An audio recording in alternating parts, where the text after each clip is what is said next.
Our protagonist for today is a food delivery driver. He approached the door for a delivery just like any other day, but after he rang the doorbell, a terrifyingly tall girl suddenly appeared. Our protagonist was scared to death, stammering about her incredible height. He announced that he was there to deliver her food, but in his head, he told himself that as soon as he handed it over, he was going to make a run for it. And just as planned, after the girl took the food, he quickly thanked her and then fled in a panic, hoping only to be reunited with his delivery bike. He panted, trying to catch his breath, and wished he could change his delivery route so he wouldn't have to run into scary people like her again. In times like these, his only comfort was watching his favorite idol, Fuwari-chan. Fuwari-chan is a cute and approachable VTuber who always brings a sense of comfort. Our protagonist loves watching her, and every time he does, his mood improves. In his miserable state, he turned to her to feel better.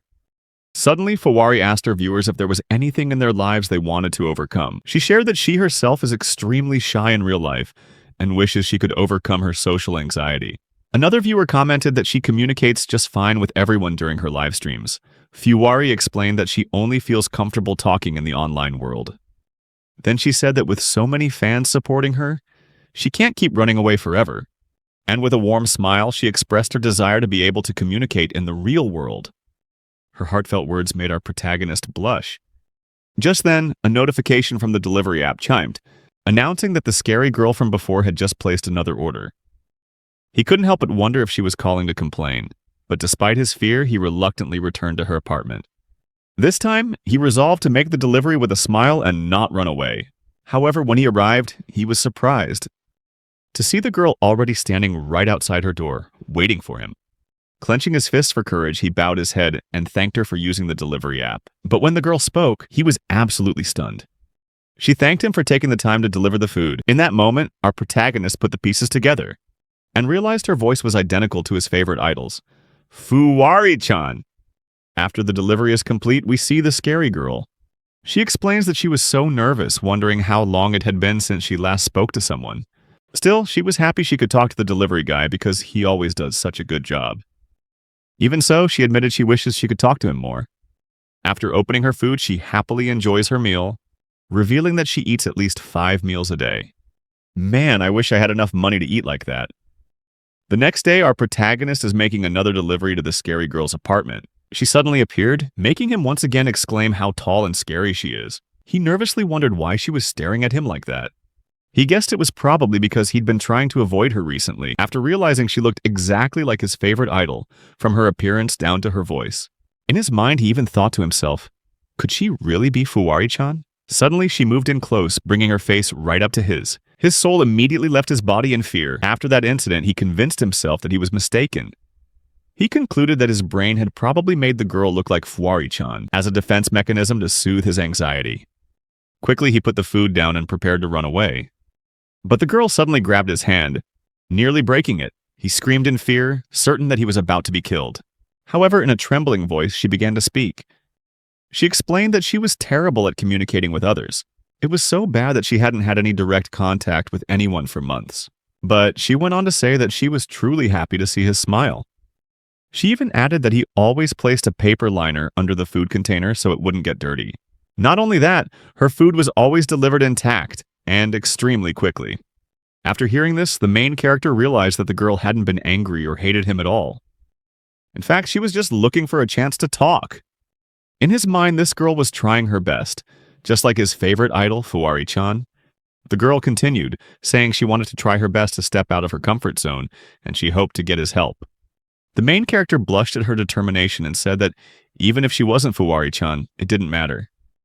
After seeing this, he wanted to support her in any way he could. Then she suddenly shouted, saying she wanted him to be her conversation partner and was willing to pay any amount if he agreed, leaving him completely shocked.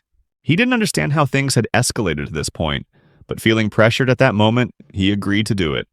The scene shifts to the past, one day earlier, when the scary girl was determined to make the main character her conversation partner. The first part of her plan was to approach him naturally, starting by talking about the weather and maybe inviting him in for tea. She blushed with pride over her plan, and throughout the day, she told herself she could do it, as long as she followed the plan she'd laid out, and so we return to the present. Finally, the moment arrived, but she failed and ended up glaring at him angrily because she was too nervous to know what to say.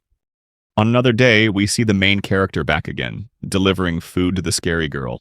He rang the doorbell, and she suddenly appeared with a thick stack of cash, as if she'd prepared it at his request. Terrified, he wondered why she had so much cash on hand, and bluntly asked her with a questioning look. She asked him, "How much will it take for you to talk to me?" He took a step back and replied that it was impossible. The girl was surprised and said that in that case, she could give him more money. But he cut her off and said it wasn't about the money. He couldn't articulate it clearly, but he couldn't accept her offer. The girl looked at him with a heartbroken expression, her heart seeming to shatter. She whispered an apology before gently closing the door. Seeing this, he wondered if he had really done the right thing. After his part-time shift, he sat down to watch Fuwari-chan. He thought that watching her would make him feel better, but for some reason he just felt sad. Meanwhile, Fuwari-chan was losing all her ranked matches in Rocket League, and the main character noticed that she didn't seem like her usual self. Suddenly, she started crying and said that she was useless. She admitted that she had been messing up a lot in real life lately and had undoubtedly caused trouble for others. With a pained expression, she apologized. The main character couldn't help but notice the similarity between the scary girl and Fuwari-chan. Seeing her cry was more than he could bear, and like a die-hard Pokemon fan, he sent her some gifts. Feeling his support, Fuwari-chan thanked him, and he smiled, feeling satisfied. The next day, as usual, he went to deliver food to the scary girl, but this time she had left a note asking him to just leave the food at the door. Seeing this, he strengthened his resolve and approached the door to talk to her. He said that it was completely fine if she refused to talk to him, but he wanted to explain that the reason he refused the money was because he didn't think it was the right thing to do. And like a true man, he asserted that he wouldn't take her money, but he would still be her conversation partner. The girl suddenly opened the door, surprising him, and asked if he really didn't want to take the money. He confirmed it, and a little anxiously, she asked if he would really talk to her. The main character, with determination, replied, "Yes, I'd be glad to," and she began to cry with happiness. With that, she invited him inside for breakfast, saying they could chat while they ate. As the main character walked past her to go inside, he couldn't help but feel intimidated by her terrifying height. He had a bad feeling about this, and wondered if it was like in those drama movies, where the main character gets lured into a house and killed. But all his worries intensified when the girl accidentally tripped and fell on top of him, then looked at him with an angry glare. She apologized, but the main character noticed a piece of paper sticking out. He was about to reach for it, but she somehow stopped him by using her chest, sending him to the ground like Max Holloway did to Justin Gaethje. Some time passed, and the two were eating their boxed meals, and she apologized again for tripping and falling on him. In his head, he couldn't believe his imagination had run so wild with those thoughts, and he felt ridiculous for thinking she was going to kill him. The girl continued to explain about the piece of paper he was about to take earlier, and it turned out to be a script. She explained that she used to be a voice actress. He couldn't believe it and thought to himself, that's why she has such an amazing voice. He complimented her, saying how cool that was, and asked why she didn't do that job anymore. But with a dejected look on her face, she replied that a job like that wasn't for someone like her. She explained that because she's so tall, she always stood out in a bad way. And rumors started spreading that she got jobs not because of her talent, but because she had seduced the bosses.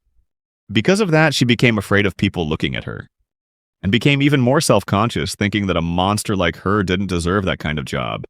In his head, the main character thought that she was actually very beautiful, and that those rumors were definitely just born out of jealousy. He understood how she felt, because he had been bullied for his short height since he was a kid. He clenched his fists and said that he really loves her voice.